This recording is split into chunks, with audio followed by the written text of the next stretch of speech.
या पत्नी को बाहर निकाल रहे क्या? अपनी पत्नी बहन बेटी को बाहर निकाल रहे क्या? इस पर ध्यान देना चाहिए। दूसरी बात कि सावित्रीबाई फुले को जो राष्ट्रपिता ज्योतिबा फुले ने जो शिक्षा दिया, तो माता सावित्रीबाई ने सोचा कि जो शिक्षा मुझे मिली वो शिक्षा हम क्यों ना समाज की महिलाओं को दें, समाज के लिए उपयोग करें। इसके लिए उन्होंने एक विद्यालय खोला पूना में उन्होंने विद्यालय खोला और उस विद्यालय में 6 लड़कियों ने प्रवेश लिया। 6 लड़कियों ने प्रवेश लिया और उस 6 लड़कियों में से 4 जो लड़कियां थी वो ब्राह्मण घर की थी। 4 लड़कियां ब्राह्मण घर की थी और 1 लड़की महार थी और 1 लड़की जो है वो थी जो घुमंतु जाति की थी। घुमंतु जाति की जो होते हैं उनके घर की एक महिला थी, वो लड़की थी। यानी कि सावित्रीबाई फुले जिस वर्ग से बिलोंग करती थी उस वर्ग से कोई भी लड़की नहीं थी। और जब उन्होंने स्कूल खोल दिया और खोलने के बाद जब वो पढ़ाने के लिए जाया करती थी तो रास्ते में उनको अपमानजनक गालियां दिया जाता था। अपमानजनक गालियां दिया जाता था, जान से मारने की धमकी दी जाती थी। उनके ऊपर सड़े हुए टमाटर, अंडे, गोबर और पत्थर कीचड़ फेंक दिया जाता था, लेकिन फिर भी वो चुपचाप अपने कार्यों में लगी रहती थी। और जब वो रास्ते में जा रही होती है तो उनके ऊपर ऐसा अभद्रता जैसा व्यवहार होता था। और स्कूल जा करके वो राष्ट्रपिता ज्योतिबा फुले ने इसके समस्या का समाधान के लिए उनको 2 साड़ी दे करके दे रखी थी। और स्कूल जाने के बाद वो गोबर से सनी हुई साड़ी को धोती थी, सूखने के लिए धूप में डालती थी और दूसरी साड़ी झोले से निकाल के पहनती थी। फिर वहां पर बच्चियों को पढ़ाती थी और पढ़ाने के बाद फिर जब वो शाम को वापस आती थी तो फिर उनके साथ वैसा व्यवहार होता था। ऐसा दिन प्रतिदिन होता था, रोज ऐसा होता था। लेकिन एक दिन ऐसी घटना हुई कि जो अत्याचारी लोग थे उनका अंत हो गया। कैसे अंत हो गया?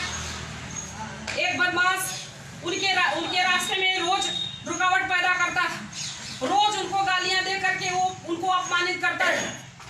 और एक दिन रास्ते में उनका रास्ता रोक लिया और रोकने के बाद कहता है कि तुम ये महिलाओं को जो शिक्षा दे रही हो ये शिक्षा देना बंद करो, ये शिक्षा देना बंद करो। अब इतने में सावित्रीबाई फुले जी को गुस्सा आया और जब उनको गुस्सा आया उन्होंने 2-3 हाथ उसको जड़ दिया। 2-3 हाथ उसको जड़ दिया। उसी दिन से उनको अपमानित करने वाले लोगों का अंत हो। समझ रहे हैं इस बात को? अपमानित करने वाले लोगों का अंत हो गया। कहने का मतलब है कि जो हमारे समाज में हमारी महिलाओं के साथ अन्याय अत्याचार हो रहा है, जो उनको अपमानित किया जा रहा है, अगर वो महिलाएं हिम्मत करके आगे बढ़ जाती है, अपनी हिम्मत को दिखा देती है तो इनकी कोई औकात नहीं, इनकी कोई औकात नहीं रहेगी। तो इस तरह से हम लोगों को इस बात को भी समझना चाहिए। अब धीरे धीरे उनके विद्यालय में जो हमारे मूल निवासी बहुजन समाज की जो लड़कियां थी और जो ब्राह्मणों के घर की लड़कियां थी, दिन ब दिन संख्या बढ़ने लगी, दिन ब दिन संख्या बढ़ने लगी। और ब्रिटिश सरकार के द्वारा ब्रिटिश सरकार के शिक्षा विभाग ने शिक्षा के क्षेत्र में सावित्रीबाई फुले को 1852 में उनको साल देकर के ब्रिटिश सरकार के द्वारा उनको सम्मानित किया गया। और यही नहीं, हमारा जो समाज है वो कैमरा समाज है। हमारा समाज कैमरा समाज है। रात दिन वह मेहनत करता है, फिर दिन भर वो मेहनत करता है, मजदूरी करता है, तो रात को उसको एक रोटी नसीब होती है। तो दिन भर मेहनत करने के बाद उसको पढ़ने के लिए समय नहीं मिलता था। इसके लिए राष्ट्रपिता ज्योतिबा फुले और सावित्रीबाई फुले ने एक प्लान बनाया। 1855 में रात्रि पाठशाला खोली। रात्रि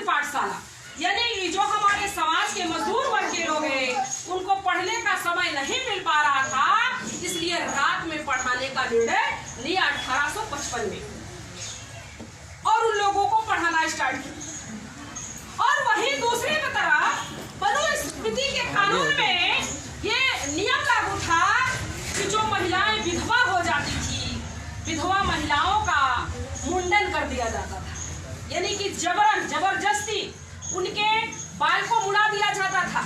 इसका विरोध माता सावित्रीबाई फुले और राष्ट्रपिता ज्योतिबा फुले ने किया। राष्ट्रपिता ज्योतिबा फुले ने किया इसका विरोध कि विधवा महिलाओं का मुंडन नहीं होना चाहिए। और इसके लिए उन्होंने क्या किया कि जो भी नाई समाज के जो थे, जो मुंडन का काम किया करते थे, उनको रात में बैठक बुलाई और बैठक बुलाने के बाद कहा कि इसका विरोध करना है। उन नाइयों ने राष्ट्रपिता ज्योतिबा फुले की बात मान करके 1860 ईस्वी में उन्होंने हड़ताल कर दिया कि अब हम विधवा महिलाओं का मुंडन नहीं करेंगे, विधवा महिलाओं का मुंडन नहीं करेंगे। और फिर उसके बाद 24 सितंबर 1873 में सत्यशोधक समाज का निर्माण किया और 25 सितंबर 1873 में उन्होंने राधा नाम की एक विधवा महिला की शादी सीताराम नाम के व्यक्ति से कराई। सीताराम नाम के व्यक्ति से कराई, यानी विधवा पुनर्विवाह का कार्यक्रम चलाया। तो ये जो संघर्ष है, ये संघर्ष राष्ट्रपिता ज्योतिबा फुले और माता सावित्रीबाई ने किया। और यही नहीं, राष्ट्रपिता ज्योतिबा फुले ने उनको इस काबिल बनाया, समाज के इस काबिल बनाया, पढ़ा लिखा करके तैयार किया कि राष्ट्रपिता ज्योतिबा फुले के ना रहते हुए, यानी उनके परिनिर्वाण होने के बाद 9 सालों तक माता सावित्रीबाई ने समाज में कार्य किया, यानी कि आंदोलन चलाया। तो हमारी जो महिलाएं हैं वो कमजोर नहीं है, वो बहुत मजबूत है। पुरुषों से 8 गुना ऊर्जा उनके अंदर होती है, पुरुषों से 8 गुना ऊर्जा उनके अंदर होती है। लेकिन इस मनुवादी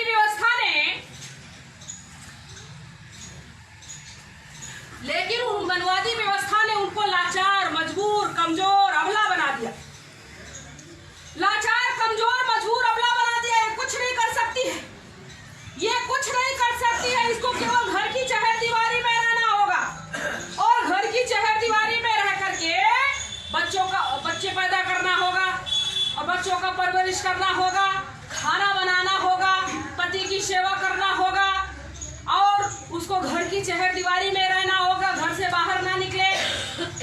ऐसी व्यवस्था बनाई क्योंकि मनुवादियों को इस बात की जानकारी है कि महिलाओं में पुरुषों से 8 गुना ऊर्जा ज्यादा होती है, ये उनसे ज्यादा ताकतवर होती है, ये उनसे ज्यादा ईमानदार होती है।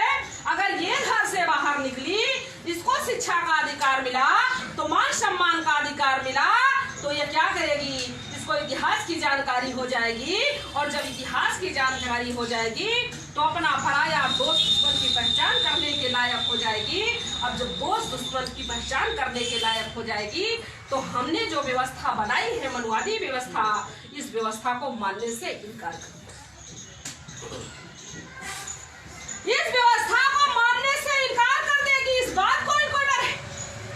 दूसरी बात कि हमारे समाज के, हमारे घर के जो पुरुष हैं, उनको भी इस बात का डर है, जो समझ करके भी ना समझ बने हुए, जो समझ करके भी ना समझ बने हुए।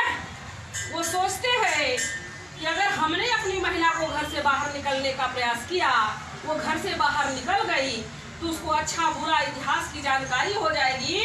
तो हमने जो व्यवस्था बनाई, यानी मनुवादी व्यवस्था, दूसरी हमारी व्यवस्था, पुरुषों की जो व्यवस्था है घर में, पुरुषों की जो व्यवस्था है, उस व्यवस्था को मानने से इनकार कर देगी। इस बात का उनको डर है, इस बात का डर है।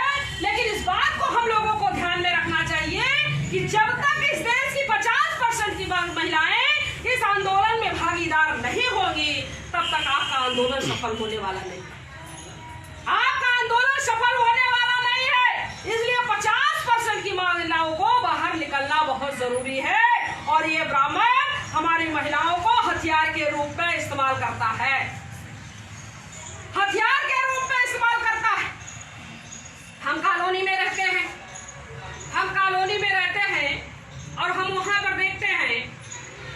कि जब कॉलोनी में ज्यादातर अधिकारी और कर्मचारी वर्ग के लोग होते हैं और जब वो अधिकारी और कर्मचारी 10 बजे तक वो अपने ऑफिस या दफ्तर जब चले जाते हैं तब वहां पर पंडित आता है। अभी वर्तमान की बात बता रहे, अभी मैं अपने आंखों देखे हाल बता रहे, तब वो पंडित वहां पर आता है और जब पंडित वहां पर आता है तो 4-6 महिलाओं के बीच में बैठता है। 4-6 महिलाएं वहां पर बैठ जाती है और उसकी चिकनी चुपड़ी बातें सुनती है और सुनने के बाद वो उसको भ्रमित करता है और भ्रमित करने के बाद वो कहता है कि देखो घर में तुम्हारे क्या है, पैसा कौड़ी है क्या, और वो स्वेच्छा से हमारी जो महिलाएं हैं वो ले जाकर के दे देती क्योंकि ये जानता है, ये ब्राह्मण जानता है कि अगर हम पुरुष को गुलाम बनाएंगे तो अकेले ही गुलाम होगा, लेकिन अगर एक महिला को हम गुलाम बना देंगे तो उसकी आने वाली पीढ़ी अपने आप ही गुलाम हो जाएगी। कैसे? माँ के अंदर जैसा विचार होता है वैसे विचार वो अपने बच्चों में डालती है। माँ के अंदर जो विचार होता है वैसे विचार वो अपने बच्चों के अंदर डालती है। अगर माँ मनुवादी विचारधारा की है तो उसके बच्चे भी मनुवादी विचारधारा के होंगे, गारंटी है, उसके बच्चे भी मनुवादी विचारधारा के होंगे। अगर माँ फूले और अम्बेडकरी विचारधारा की है तो उसके बच्चे भी फूले और अम्बेडकरी विचारधारा के होंगे। तो इसलिए हम लोगों को 50% महिलाओं को इस आंदोलन को सफल करने के लिए उनको हिस्सेदार बनाना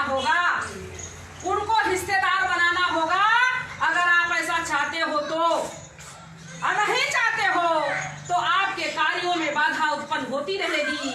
जैसा अभी हमारी एक मैडम ने कहा कि हमारे कार्यकर्ता जब फील्ड वर्क कुछ करते हैं, फील्ड में चले जाते हैं अपने नौकरी के बाद, तो घर जब वो पहुंचते हैं रात को 10 बजे 11 बजे रात, तो उनके ऊपर तमाम सवाल खड़े होते हैं। पत्नी पूछती है कि आपका ऑफिस 5 बजे तक आप छूट जाते हो, 5 बजे के बाद कहाँ थे, क्या कर रहे थे? तो आप ये कहोगे कि आजादी का आंदोलन चल रहा था, वो आजादी का आंदोलन हम चला रहे हैं। तो वो पूछेगी आजादी का जो आंदोलन है वो तो सफल हो गया, 1947 में ही सफल हो गया, अब कौन सा आजादी का आंदोलन चल रहा है? तो आप कहोगे कि ये 85% मूल निवासी बहुजन समाज की आजादी का आंदोलन चल रहा है, अभी हम दोहरी गुलामी में जीवन जी रहे हैं। तो वो कहेगी कि आजादी का आंदोलन चलाने के लिए आप ही हो क्या, अन्य लोग नहीं है? तो आपके कार्यों में बाधा उत्पन्न होगी, ऐसा ना हो इसके लिए आपको अपने घर की महिलाओं को जागरूक करना होगा, उनको आगे लाना होगा। और हमारे महिलाओं को ब्राह्मणों ने हथियार के रूप में इस्तेमाल किया, यानी कि 5 तरह की गुलामियां होती है, आपको याद रखना होगा। हमारी महिलाओं को याद रखना होगा कि गुलामियां 5 प्रकार की है। आज वो गुलामी नहीं है जो गुलामी हमारे पुरखों ने झेली, उनके गले में हांडी और पीछे झाड़ू बांधी गई, वो गुलामी आंखों से दिखाई जाती थी, दिखती थी, उनके साथ अत्याचार होता था, अन्याय होता था। आज वो गुलामी, वो आज भी वो गुलामी है, लेकिन आपको खुली आंखों से नहीं दिख रहा है, इनडायरेक्ट में दिख रहा है, डायरेक्ट में नहीं इनडायरेक्ट में दिख रहा है। और वो 5 गुलामियां कौन कौन सी है? जैसे मानसिक गुलामी, शारीरिक गुलामी, आर्थिक गुलामी, राजनीतिक गुलामी और धार्मिक गुलामी। ये 5 गुलामी है जो आपको वर्तमान में सिर्फ एहसास करने की जरूरत है। कल भी आपके साथ अन्याय होता था और आज भी आपके साथ अन्याय हो रहा है, लेकिन तरीका बदल गया, ये शारीरिक गुलामी कौन सी गुलामी होती है?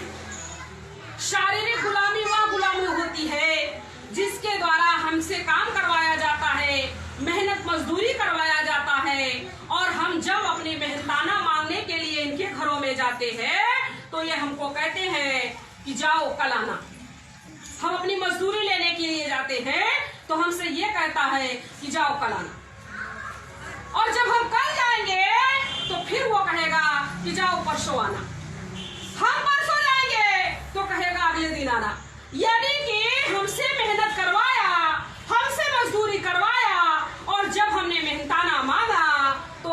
बहाना बनाया, वो हमें हमारा मेहनताना भी नहीं देना चाहता है।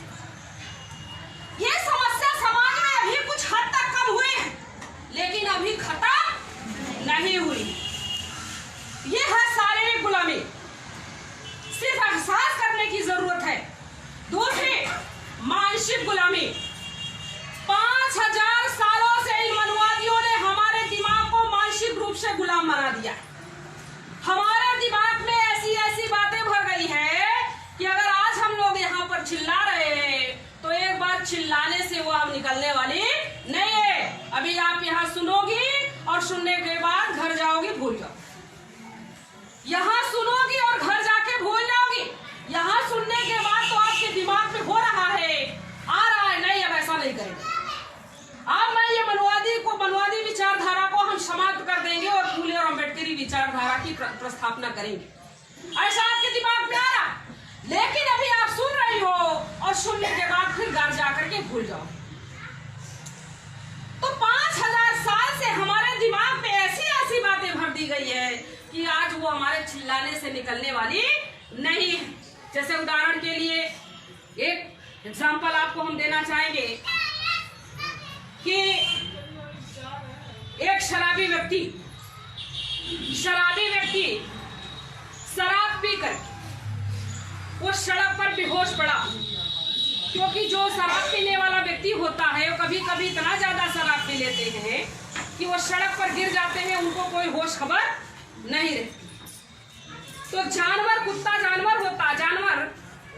कुत्ता जो घूमता रहता है, फिरता रहता है सड़क पर, वो जानवर जाता है और उस व्यक्ति को जो गिरा बेहोश पड़ा है उसको जागता है और जाकर के चारों तरफ से घूमता है और घूमने के बाद वो सूंघता है और सूंघने के बाद हट जाता है। सूंघता है और सूंघने के बाद हट जाता है। कुत्ता जो होता है वो ये नहीं देखता है कि कौन सही जगह है टॉयलेट करने के लिए और कौन अच्छी जगह है, कौन सही जगह है कौन गलत जगह, इसको नहीं देखता। उसका मन जहां होता है वही टॉयलेट कर देता है। तो वो कुत्ता उस व्यक्ति के अगल बगल में इर्द गिर्द घूमता है और घूमने के बाद फिर वहां से हट जाता है। सोचता है कि अगर हमने इसके ऊपर टॉयलेट किया तो ये हमें दौड़ा के मारेगा। इसके अंदर अभी जान है, ये मरा हुआ नहीं है, ये बेजान नहीं है, इसके अंदर जान है। अगर हमने इसके ऊपर टॉयलेट किया तो हमें दौड़ा के मारेगा। और वही कुत्ता कहाँ जाता है जहां पर हमारी माताओं और बहनें व्रत उपवास करती है और अगले दिन थाली सजा करके हलवा पूड़ी मिठाई लेती है, अगरबत्ती लेती है और जा करके उस मंदिर के चारों ओर घूमती है। और घूमने के बाद ये कल्पना करती है, वो मांगती है, कहती है कि हे माँ, हमारे पति का केस चल रहा है, केस सॉल्व हो जाए, हमारा बच्चा हाई स्कूल इंटर में बोर्ड की एग्जाम में बैठने जा रहा है, वो बोर्ड का एग्जाम निकाल ले, पास हो जाए, है ना। ऐसा हम लोग उस माँ से मांगते हैं और हलवा पूड़ी वहीं रखते हैं और रखने के बाद फिर हम पीछे चले जाते हैं। वो कुत्ता तब तक वहां पे घूम रहा है, वो कुत्ता तब तक मंदिर के आसपास में घूम रहा है और हमारे जाने के बाद वो कुत्ता जाता है, जो हलवा पूड़ी मिठाई होती है उसको खा लेता है और खाने के बाद उसी मूर्ति पर वो टॉयलेट करके चला जाता है, वो पेशाब करके चला जाता है। क्योंकि वो जानता है इसके अंदर कोई जान नहीं है। अरे ये तो हमें दौड़ा भी नहीं सकता, ये हमें मार भी नहीं सकता, वो उसके ऊपर खाता भी है और पेशाब करके चला जाता है। तो सवाल यहाँ पर ये खड़ा होता है कि समझदार इंसान हुआ कि जानवर? आप बताइए, समझदार इंसान हुआ कि जानवर? इंसान किससे डरता है? भगवान से डरता है। वो सोचता है कि अगर हमने इनकी पूजा पाठ नहीं किया तो हमारा गलत हो जाएगा, हमारा गलत हो जाएगा। और जानवर किससे डरता है? इंसान से डरता है, लेकिन भगवान से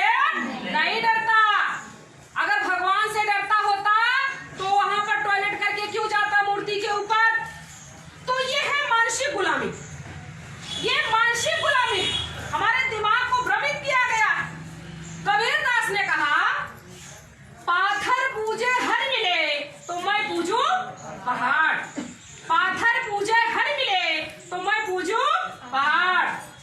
अगर एक छोटे से पत्थर को पूजने से हमारी सारी समस्या खत्म हो सकती है तो पहाड़ बहुत ऊंचा होता है, एक बार पूजा कर दो तो जीवन की सारी समस्या खत्म। ऐसा हो सकता है क्या? नहीं हो सकता।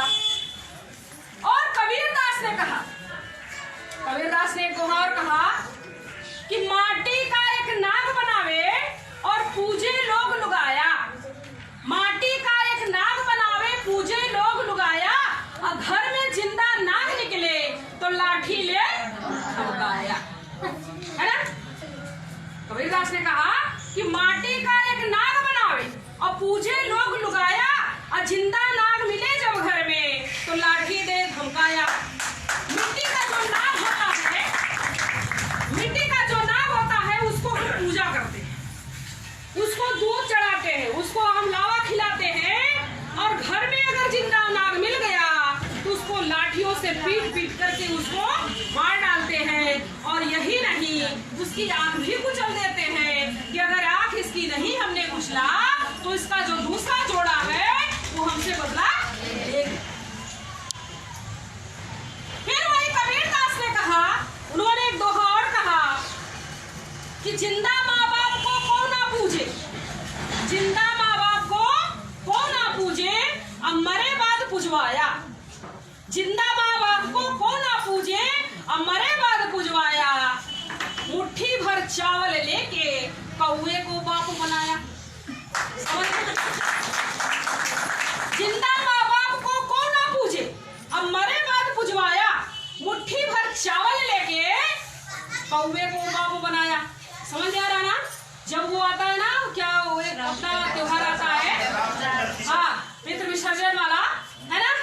उसमें कहते हैं कि जितना अच्छा पकवान बनाओगे, जितने अच्छे अच्छे पकवान बनाओगे, और हमारे वहां पर क्या करते हैं, उसको अघियार कहते हैं, करेंगे तो हमारे पुरखों को मिल जाएगा जो स्वर्ग में है, जो स्वर्ग में है उनको मिल जाएगा, वो खा लेगा।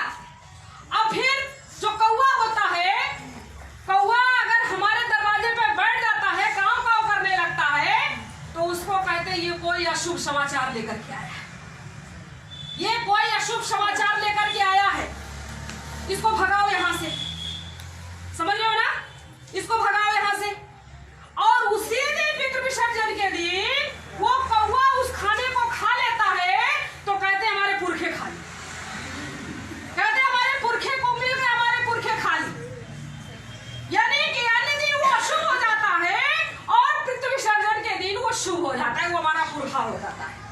और जब तक माँ बाप जिंदा रहता है उसको पूछने वाला कोई नहीं होता। एक लोटा पानी भी मांगे तो कहते बैठे रहो, पानी देने के लिए भी तैयार नहीं होते। तो इसीलिए कबीरदास ने कहा। दूसरी बात, कबीरदास ने ही कहा, घर का चकिया को ना पूजे जेकर पीसा खाए, घर का चकिया को ना पूजे जेकर पीसा खाए, है ना? यानी कि उसके पहले उन्होंने क्या कहा कि ये दुनिया इतनी बावरी है कि पाथर पूजे जाए, और घर का चकिया को ना पूजे जेकर पीसा खाए। समझ रहे हो ना? तो ये जो सारी चीजें हैं ये हमारे दिमाग को भ्रमित किया गया है, यानी मानसिक गुलामी। ये मानसिक गुलामी तो अपने दिमाग को ये जो हमारे भ्रमित किया गया है, ये अंधविश्वास की बातों को हमें खत्म करना होगा। और जब तक हम इन बातों को खत्म नहीं करेंगे, अंधविश्वास को नहीं खत्म करेंगे, हमारा कल्याण होने वाला नहीं है। ये है मानसिक गुलामी। आर्थिक गुलामी आप देखिए, आर्थिक गुलामी में 94% जमीन इनके पास है, 94% जमीन ये 15% लोगों के पास है। बची कितनी जमीन? 6%। 6% जमीन में SC, ST, OBC और माइनॉरिटी के लोग यानी 85% के लोग हैं। किसी के पास जमीन है, किसी के पास कम है, किसी के पास कुछ नहीं। कोई 2 वक्त की रोटी के लिए भी मोहताज है। और 6% जमीन में ये पत्ते हैं, हमें बहुत मिल गया, अब हमें और जरूरत नहीं है, उसी में भूल गए। और वो 6% जमीन में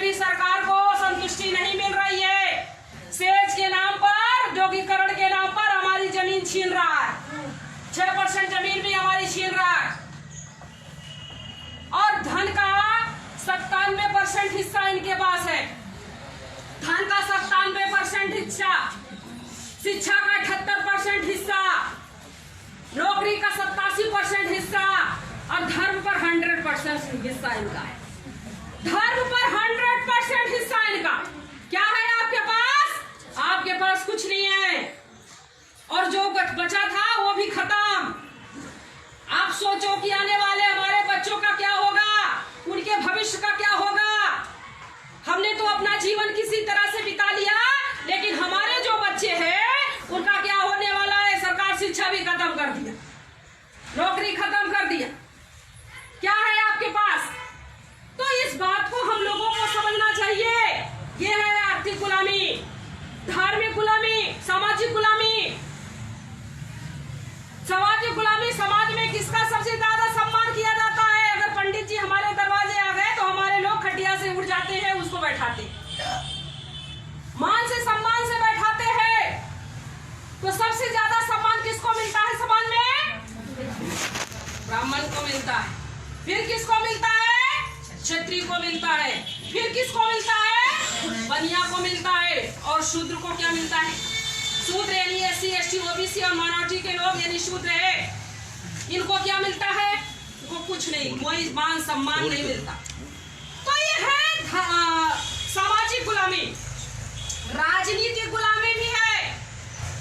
पूना पैक्ट के कारण ये 3.5% के लोग शासन सत्ता पर काबिज है।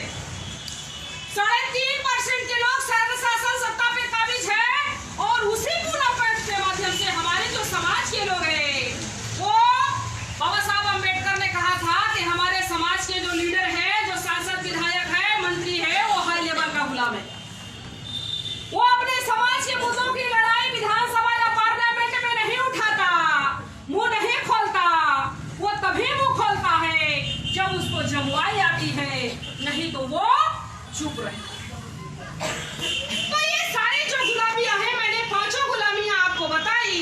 ये 5 गुलामी सिर्फ हमें एहसास करने की जरूरत है, और सबसे ज्यादा हमारी महिलाओं को समझने की जरूरत है। महिलाओं को अगर अपने बच्चों को आगे बढ़ाना है, उनको शेर जैसे बनाना है। एक बात मैं आप लोगों से पूछना चाहती हूँ कि आप अपने बच्चों को शेर बनाना चाहते हो कि गीदड़ बनाना चाहती हो? शेर बनाना चाहती हो? आप ऐसी कल्पना करती हो कि नहीं हम अपने बच्चों को शेर बनाएंगे, बाबा साहब अम्बेडकर के जैसा बनाएंगे, बाबा साहब अम्बेडकर के जैसा हम बनाएंगे। लेकिन शेर जैसे बच्चों को बनाने के लिए, शेर जैसे बच्चों को पैदा करने के लिए हमें शेरनियां बनना पड़ेगा। और जब तक हम शेरनियां नहीं बनेंगे, तब तक हम शेर जैसे बच्चों को पैदा नहीं कर सकते, बल्कि गीदड़ को पैदा कर सकते हैं। गीदड़ को पैदा कर सकते हैं, और हम ये उम्मीद करते हैं कि हमारी जो बहनें हैं वो ऐसी कल्पना भी नहीं कर सकती कि हम गीदड़ को पैदा करें। तो आपको इस बात को समझना होगा, आगे आना होगा, वरना आपके बच्चियों के साथ अन्याय अत्याचार होता रहेगा। आज हमारी ये बच्चियां सुरक्षित नहीं है। ये खेत को भी जाती है तो हमको डर लगा रहता है, कॉलेज भी पढ़ने के लिए जा रही है तो हमको डर लगा रहता है कि कहीं इंसान के रूप में हैवान ना आ जाए और वो उसके हवस का शिकार बन जाए। हमें डर लगा रहता है। आपने देखा तमाम घटनाएं, उन्नाव की घटना आपने देखी। उन्नाव की घटना करने वाला कौन था? हमारे समाज की बेटी थी। कौन था? बीजेपी का विधायक कुलदीप सिंह सेंगर था। आपने हाथरस का घटना देखा होगा। हाथरस की घटना, हमारी मनीषा बेटी, उसके साथ जबरन बलात्कार करने वाले और 4 ठाकुर थे, और उत्तर प्रदेश की सरकार उन ठाकुरों को बचाने के लिए अपनी एड़ी चोटी लगा दिया था। एड़ी चोटी लगाया था चिन्मयानंद स्वामी, जो कि अपनी बेटी की उम्र की बच्ची के साथ बिना कपड़े के उससे मालिश करवाता था। कौन था? बीजेपी का आदमी। कठुआ में जो 6 महीने की बच्ची के 6 से 8 साल की बेटी के साथ वो हमारी घटना होती है, वो करने वाला कौन था? उसमें जो दोषी पाए जाते हैं पुलिस के लोग भी थे और वो करने वाले कौन थे? बीजेपी के लोग थे, आरएसएस के लोग थे। यानी कि जो भी घटनाएं हो रही है वो घटना करने वाले आरएसएस, विश्व हिंदू परिषद और बीजेपी के लोग हैं। हम इनको ताकतवर बनाते हैं, इनको सत्ता तक पहुंचाते हैं और वो सत्ता तक पहुंचते हैं तो हमारी और बेटियों की इज्जत और आबरू के साथ खिलवाड़ करते हैं। हम लोगों को इस बात को समझना होगा, हमारा ही इस्तेमाल किया जा रहा है, और किस मायनों में इस्तेमाल किया जा रहा है हमको पता भी नहीं चल रहा है। इसलिए हमें अगर अपने बच्चों को बचाना है, अपनी बेटियों को इज्जत और आबरू के साथ खिलवाड़ ना हो, इसके लिए हमें आगे आना होगा। और हम ये जानते हैं कि आप लोग जरूर समझोगे, बाबा साहब अम्बेडकर ने आप लोगों को बहुत बड़ा हथियार दिया है। हिंदू कोड बिल के माध्यम से आचार्यों ने पितृसत्तात्मक व्यवस्था का निर्माण किया है। पितृ व्यवस्थापक समाज में महिलाओं को गुलाम भरी जिंदगी जीने के लिए मजबूर किया। ये केवल पितृसत्तात्मक व्यवस्था से ही संभव नहीं है, बल्कि मनुवादियों ने हमारी महिलाओं को गुलामी भरी जिंदगी जीने के लिए मजबूर किया और व्यवहारिक अमली जामा पहनाया। आज जो सरकार बनी है वो हिंदुत्ववादी सरकार हमारे लोगों को हिंदुत्व की चाशनी चटा करके सत्ता में आई है, हिंदुत्व की चाशनी चटा करके सत्ता में आई है। इसलिए हम लोगों को इस बात को समझ करके आगे बढ़ना होगा और आजादी के आंदोलन को सफल बनाना होगा। कोई भी पुरुष आज तक अगर कोई भी महान हुआ है तो उसके पीछे महिलाओं का हाथ रहा है। चाहे बाबा साहब अम्बेडकर हो तो उनके पीछे माता रमाबाई का हाथ रहा। राष्ट्रपिता ज्योतिबा फूले अगर महान हुए तो माता सावित्री बाई का त्याग और बलिदान रहा। जितने भी हमारे पुरुष महान हुए हैं उसमें हमारी महिलाओं का योगदान बढ़ चढ़ करके रहा है। अगर आप ये चाहते हो, अगर आप ये चाहती हो कि हमारे जो घर के पुरुष है वो आगे चल करके महान हो, उनकी गिनती महापुरुषों में हो, तो इसके लिए आपको आगे आना होगा, लड़ाई लड़नी होगी। जब तक आप डरते रहोगे, सहमे रहोगी, तब तक आपका भला होने वाला नहीं है। तब तक आपको डराते रहेंगे, आपको डराते रहेंगे। इसलिए डरने की जरूरत नहीं है, आगे बढ़ने की जरूरत है, पीछे देखने की जरूरत नहीं है। बाबा साहब अम्बेडकर ने जब संविधान लिखा और संविधान जब लिखा तो उन्होंने तमाम कानून आपको हिंदू कोड बिल के माध्यम से दिया। आपको यकीन नहीं है तो आप एक हाथ में मनुस्मृति को लो और दूसरे हाथ में बाबा साहब अम्बेडकर का संविधान लो, फिर अंतर देखो, पढ़ो, समझो। मनु के कानून में लिखा, मनु के कानून में मनु ने लिखा कि आप शूद्र, आप नीच जाति में पैदा हुए हो, इसलिए तुम्हें कोई अधिकार नहीं दिया जाता। आप जो है नीच जाति में पैदा हुए हो, इसलिए तुम्हें कोई भी अधिकार नहीं दिया जाता है।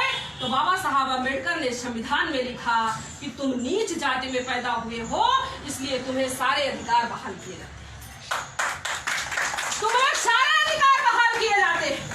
मनु के कानून में मनु ने लिखा कि बेटी जब 6 महीने की हो, छूने में हो, तभी उसकी शादी कर देना चाहिए, तभी उसकी शादी कर देना चाहिए। और मान लो वो बच्ची बड़ी होती है, 4 साल 10 साल की होती है, अगर उस लड़के की मृत्यु हो जाती है तो उसको भी उस लड़के के साथ जिंदा उसको चिता में जला देना चाहिए। ऐसा कानून मनु ने बनाया। तो बाबा साहब अम्बेडकर ने संविधान में लिखा, अरे ये हमारी महिलाओं के साथ तो बहुत गलत हो रहा है, बहुत अन्याय हो रहा है। तो उन्होंने संविधान में लिखा कि बच्ची, बेटी 18 साल की और बेटा 21 साल का हो तब उसकी शादी करनी चाहिए, तब उसकी शादी करनी चाहिए। मनु के कानून में लिखा कि जिस महिला को बच्चे नहीं होते हैं उसको बांझ करार दिया जाता है, उसको अपशगुनी कहा जाता है। तो बाबा साहब अम्बेडकर ने संविधान में हमारे लिए कानून लिख करके रखा कि जिस महिला को बच्चे नहीं पैदा होते हैं उसको बच्चा गोद लेने का अधिकार बहाल किया जाता है। मनु के कानून में लिखा, मनु ने अपने कानून में लिखा कि लड़कियों को, महिलाओं को अपने पति को देवता मानना चाहिए, देवता मानना चाहिए। पति चाहे शराबी हो, जुआड़ी हो, नशेड़ी हो, गजेड़ी हो, भगेड़ी हो या फिर दूसरी स्त्री से संबंध रखता हो, फिर भी उसके पैरों को धो धो करके पीना चाहिए।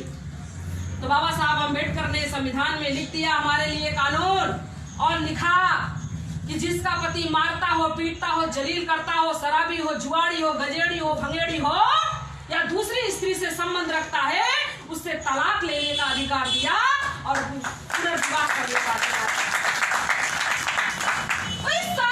समाज जो सारे संविधान के द्वारा हमारे समाज की महिलाओं को अधिकार दिया, इस बात को आप लोगों को समझना होगा।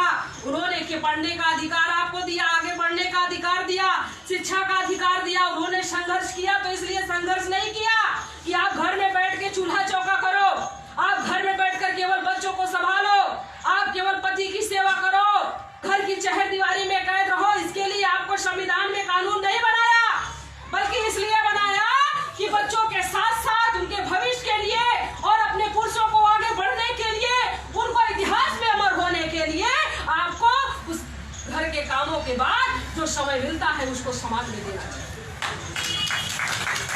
उसको समाज में देना चाहिए। लेकिन हमारी महिलाएं क्या करती है?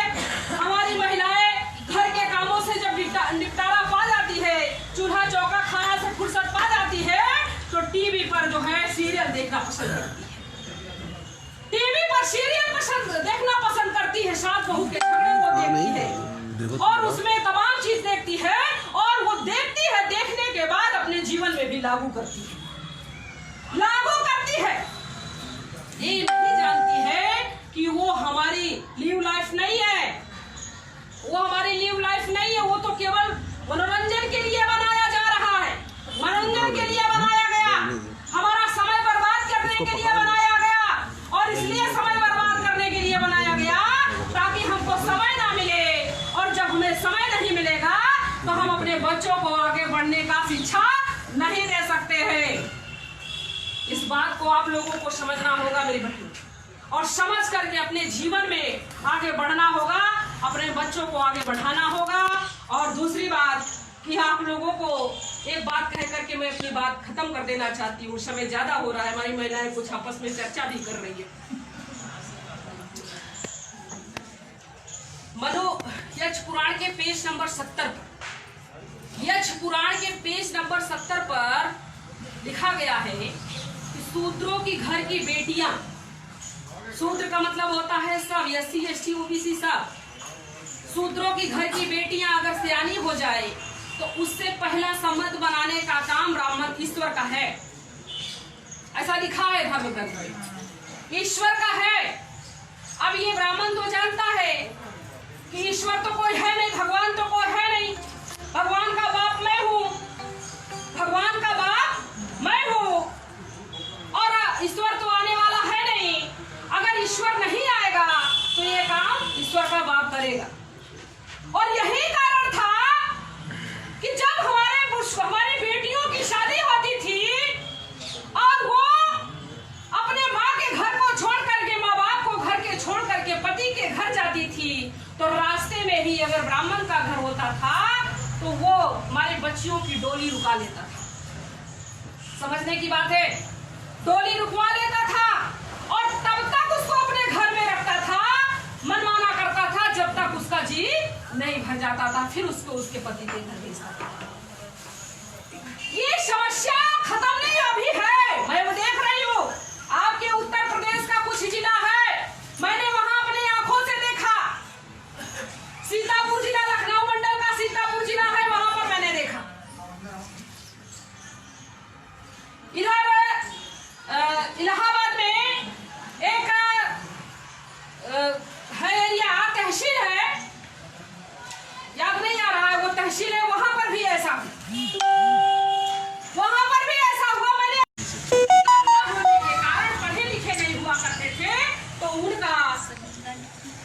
उस कागज पर जबरन अंगूठा लगा लेते थे और उनकी जो जल जंगल जमीन उसको जबरन लिखा लेते थे, लिखा लेते थे। क्यों? पढ़े लिखे नहीं थे, वो पढ़ नहीं सकते थे कोई स्टैम्प पेपर पर क्या लिखा हुआ है। तो आज फिर नरेंद्र मोदी कह रहे हैं कि आज लोगों को, हमारे लोगों को पेन की जरूरत नहीं, सिर्फ अंगूठे की जरूरत है। अंगूठा ही लगाना काफी है। आप देख रहे हो, ऑफिस में देखिए, दफ्तरों में देखिए, कॉलेजों में देखिए, वो अंगूठा लगाने की मशीन आ गई है। दबा दो मशीन, काम खत्म, काम खत्म। इसलिए शिक्षा व्यवस्था को चौपट किया गया, शिक्षा को खत्म किया जा रहा है। और शिक्षा को अगर खत्म कर दिया जाएगा, 99% के बच्चे हमारे सरकारी स्कूल में जाते हैं पढ़ने के लिए। 99% के बच्चे हमारे सरकारी स्कूल में जाते हैं और इनके 99% के बच्चे कहाँ जाते हैं? इंग्लिश मीडियम कॉन्वेंट विद्यालय में। इंग्लिश मीडियम कॉन्वेंट विद्यालय में उनकी ऑनलाइन क्लास चल रही है और जो 99% का हमारा जो बच्चा है, गांव में रहता है, वो घूम रहा है, आवारागर्दी कर रहा है, आवारागर्दी कर रहा है, घूम रहा है। आप सोचो, ये सरकार की साजिश है, हमें शिक्षा चौपट करके हमें अनपढ़ और गंवार बना देना चाहती है, अनपढ़ गंवार बना देना चाहती है। 10 साल के बाद हमारा जो बच्चा होगा वो अनपढ़ और गंवार होगा, अनपढ़ गंवार होगा, उसको अपना पराया दोस्त दुश्मन की पहचान करने के लायक भी नहीं होगा। आप सोचिए, उसी प्राइमरी स्कूल से पढ़ करके आज से 40 साल 45 साल पहले के लोग डॉक्टर IAS PCS इंजीनियर बनते थे। आज हम कल्पना भी नहीं कर सकते हैं कि उस स्कूल से पढ़ा हुआ हमारा बच्चा डॉक्टर IAS PCS इंजीनियर बन सकता है। बन सकता है? नहीं बन सकता। बल्कि उसका लेवल चपरासी का भी नहीं है, चपरासी का भी नहीं होगा। तो ये बात को हम लोगों को समझना होगा। हमें इस ब्राह्मणी व्यवस्था के विरोध में आंदोलन खड़ा करना होगा और हम महिलाओं को आगे आना होगा, क्योंकि शासन और प्रशासन हमारी महिलाओं से बहुत डरता है। शासन प्रशासन महिलाओं से बहुत डरता है। अगर हम 100 महिलाएं किसी भी थाना और चौकी को घेर ले तो हमारा आंदोलन सफल हो जाएगा, सफल हो जाएगा। इसलिए हम लोगों को इस बात को समझना होगा और समझ करके इस आंदोलन को आगे बढ़ाने के लिए 5 चीजों की आवश्यकता होती है: श्रम, बुद्धि, पैसा, हुनर, समय। आपके पास जो है आप लगाइए, 5 है तो 5 लगाइए, क्योंकि आप 5000 साल की व्यवस्था को खत्म करना चाहते हैं और अपने हक और अधिकार को मांग रहे हैं। तो मांगने से भीख भी नहीं मिलता, मांगने से भीख भी नहीं मिलता। जो अधिकार आपके छीन लिए गए हैं वो आप अधिकार मांग रहे हैं। अगर आप आसानी से अपना अधिकार मांगोगे तो आपको अपना अधिकार मिलने वाला नहीं है, इसलिए अधिकार को छीनना पड़ेगा। और कब छीन सकते हो? जब आप ताकतवर बनोगे, जब आप एक बनोगे, संगठित होगे, तब आप में एकता होगी, तब आपकी शक्ति आएगी, तब आप शक्ति से सब कुछ छीन सकते हो। आपने अंगूर का गुच्छा देखा होगा, अंगूर का जो गुच्छा होता है, जब तक अंगूर गुच्छे में एक दूसरे से गुच्छे होते हैं तब मार्केट में उसकी कीमत ज्यादा होती है,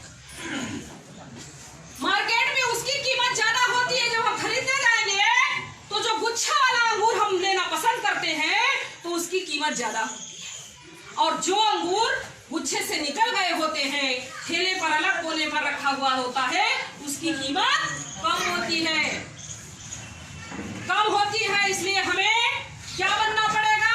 अंगूर का गुच्छा बनना पड़ेगा, एक होना होगा। ये खुले पंजे में कोई ताकत नहीं होती, लेकिन अगर यही खुला पंजा बंद गुट्ठी बन जाती है तो इसमें बहुत बड़ी ताकत आ जाती है। तो हमें आसपास में भेदभाव, ऊंच नीच, जाति पात को खत्म करना होगा और खत्म करके एक होना होगा, और एक हो करके अपने अधिकारों के, अपने हक की लड़ाई हमें लड़नी होगी।